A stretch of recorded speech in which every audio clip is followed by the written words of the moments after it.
Bonjour, j'adore vous retrouver pour des nouvelles capsules vidéo.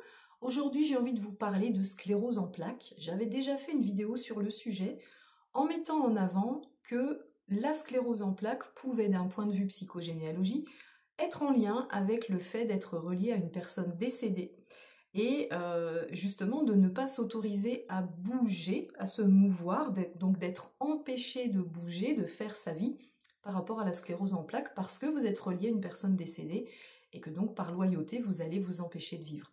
Il y a plusieurs explications pour la sclérose en plaques et aujourd'hui j'ai envie de vous en livrer une deuxième. Les personnes qui sont concernées par la sclérose en plaques, attention, je précise que tous les contenus vidéo en lien avec la symbolique des maladies que je propose ne sont en rien des contenus verrouillés, c'est-à-dire qu'il y a évidemment toute la partie médicale à prendre en compte, parce que quand on porte une maladie, il y a la partie physique, physiologique, il y a la partie émotionnelle à prendre en compte. Moi là, je suis en train de vous livrer la partie symbolique émotionnelle. Donc la sclérose en plaques, en psychogénéalogie, va nous parler du fait que par loyauté envers votre famille, vous ne vous autorisez pas à sortir du clan et des injonctions familiales reçues pour vivre votre propre vie. Peut-être que dans votre famille, alors regardez, je m'adresse vraiment aux personnes, alors tout le monde peut regarder bien sûr, mais les personnes qui sont concernées par la sclérose en plaques, par rapport à ce que je vais vous dire, essayez de voir si ça résonne en vous par rapport à votre histoire familiale. Les personnes qui sont concernées par la sclérose en plaques, peut-être, ne s'autorisent pas à penser à elles. Restent par, comme je le disais, loyauté, et ça c'est toujours la chose la plus difficile à faire en psychogénéalogie, c'est oser se montrer déloyal à son clan pour oser vivre sa vie et s'autoriser à être soi. Et c'est ce que ne font pas les personnes atteintes de sclérose en plaques.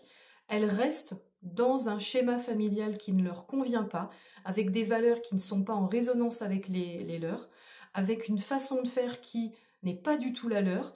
Donc ça va venir justement les bousculer, les titiller dans leur valeur à elles, et donc la maladie va se déclarer. Je fais quelque chose de très réducteur, je prends un grand raccourci pour vous parler de ça, parce que l'idée c'est pas de faire une vidéo de 20 minutes, mais en tout cas, sachez que la sclérose en plaques peut être en lien avec ces fameuses loyautés que vous entretenez envers votre famille, et surtout par rapport au fait que vous ne vous autorisez pas à tourner le dos aux valeurs familiales que vous avez reçues qui ne sont pas les vôtres. Pourquoi? Par peur de trahir votre clan, par peur d'être rejeté, par peur d'être isolé, peut-être encore plus que la maladie ne vous isole, et donc vous allez vous raccrocher à ce système familial qui ne vous convient pas. Je ne vais pas en dire plus. Si vous avez besoin de creuser, n'hésitez pas à me contacter. N'hésitez pas également à mettre des commentaires sous cette vidéo si ça vous parle.